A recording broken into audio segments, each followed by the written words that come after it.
It's about to get very busy in Washington, D.C., Springfield, and Des Moines. Congress and Illinois state lawmakers started their new legislative sessions. Iowa state lawmakers go back to work tomorrow. Governor Kim Reynolds will go over her priorities on Tuesday when she delivers her condition of the state address. This is her during last year's speech. She goes into the year with a new lieutenant governor. Former state senator Chris Knoyer of LeClaire will help push through her agenda. Reynolds already indicated late last year that she will put a big emphasis on lowering local property taxes. We should find out what her precise goal is for that soon. Now, people in Iowa start this new year with a lower state income tax. It's now a flat tax rate of 3.8% for everyone. Now, that does come into play for state lawmakers when adopting Iowa's budget. The state's annual revenues are projected to be $600 million lower this fiscal year that ends June 30th and drop again by almost $430 million next fiscal year that starts July 1st. Now, that is a big chunk of money. Well, Iowa enjoys a $2 billion surplus that will likely need to be utilized. It also gives Republicans in control enough cushion still to make more tax cuts if they decide to. However, this trend could eat into the surplus or eliminate it entirely if it goes on for years. Republicans in Iowa have more freedom to do what they want this upcoming legislative session now that they enjoy supermajorities in the State House and State Senate. We'll get into some issues this morning with State Senator Cindy Winkler and Representative Gary Moore. Great to see you both as always. Now, you're about to get very busy. Let's start with an issue that might see some bipartisanship in Des Moines, a new round of property tax reform. State lawmakers already made some significant changes in a recent legislative session, not without some complaints from local governments that feel the revenue streams will be constrained by that. I guess what action do you expect to see in Iowa's property tax laws coming up this session? Representative Moore?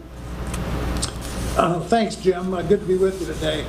I don't think at this time the legislature has a plan that we're ready to adopt, but we are reacting to so many of our constituents who are telling us they would like us to see or address the property tax issue.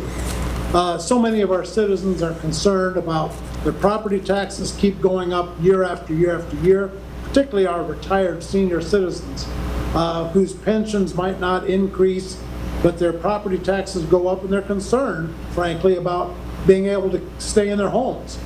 And so all of us across the state are hearing that from our constituents, and so we want to do something on property tax reform, but to be honest with you, at this point, there's not a plan that's already underway that we know that we're going to adopt.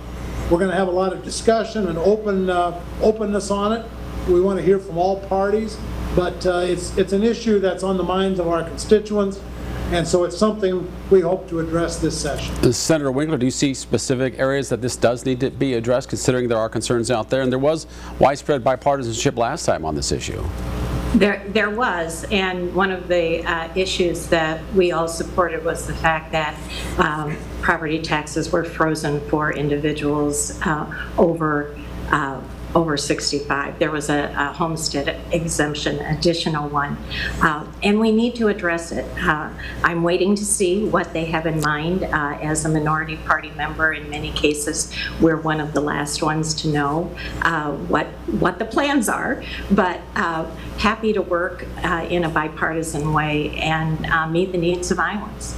But it does sound like you both see a need to cut property taxes even more or place limits on it even more. Is that right, both of you? Senator Winkler?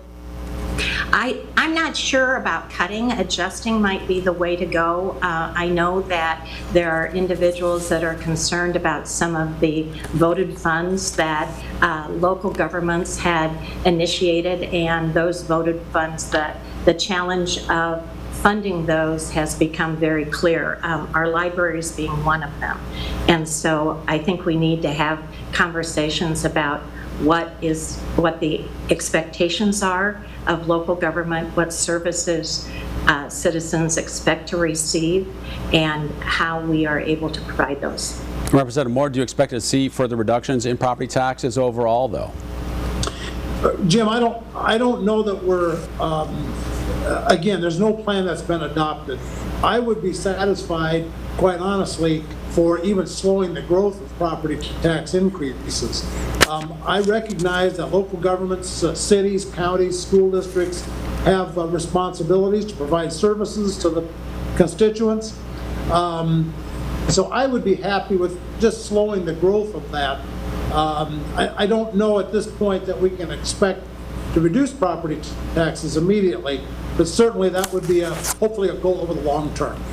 Let's move on to education, because money for education has become a big area of disagreement between Republicans and Democrats for several years now. Democrats want more money than Republicans do, especially for public schools. And Republicans, well, we've seen them get their way because they do enjoy these majorities. There's also concern about the money for private school vouchers and the potential for abuse.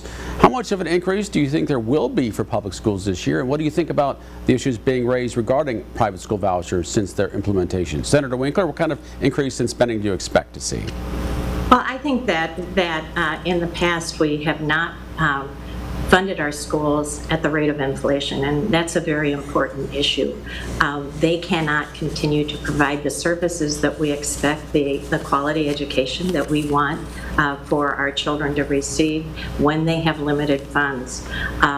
The way that the voucher program works is when we decide the per pupil allocation for our public schools, that is the same that the private schools will receive through vouchers. And so the addressing the one in some cases takes away our ability to fund the other. And what we see with our vouchers this next session is the fact that for the following year, there will be no limitation on who received vouchers. And that has a huge price tag at the time where our revenue is projected to be a little bit below what we spent in the previous year. It's really important that we continue to fund education and provide those services for our students, the quality that we have always been so proud of. But it's going to be a challenge with the budget situation.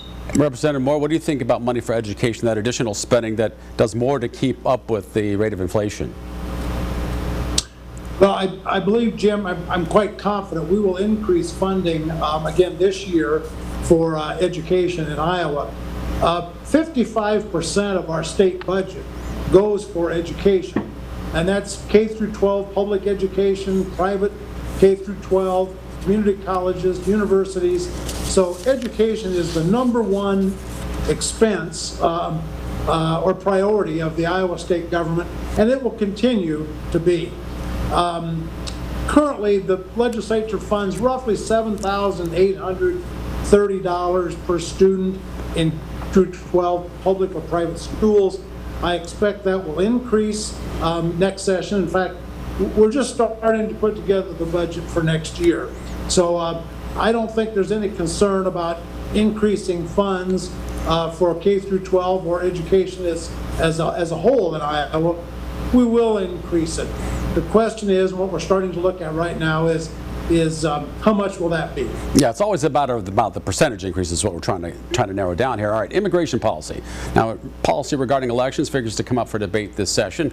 Secretary of State Paul Pate indicates he will file legislation after he sued the federal government to obtain citizen status of voters. That prompted several ballots to be challenged in the recent election. Pate wants a law that would let the state enter contracts with state and federal agencies or private organizations to verify whether voters are citizens going into an election. How necessary do you think this type of legislation is? Representative Moore?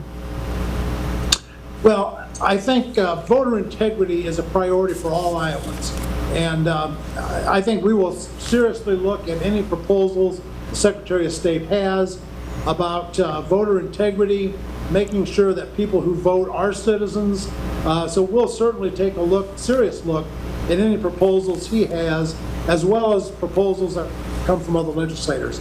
It's an ongoing need, an ongoing priority in the legislature, and I expect we'll continue to enact legislation to tighten up and make sure that all voting public are citizens, and that will be something not just this year. We'll look at that every session. Senator Winkler, what do you think about pursuing this type of legislation? Well, it's interesting to me that we don't already recognize the fact that the citizens of Iowa that are voting, they are citizens of Iowa when they vote. The process that is in place now has several checks and balances before they receive their voter registration card, which then assures that they are citizens. There also is a question on the voter registration form that identifies, yes, I am a citizen, and it's subject to a felony if they find that that is incorrect. So we already have citizens of the United States and residents of Iowa voting in our elections. Certainly integrity goes along with that, and checks and balances are important, but right now we have not identified that citizenship as an issue. Iowa State Senator Cindy Winkler and State Representative Gary Moore, thanks for the conversation as always, and good luck with everything in Des Moines.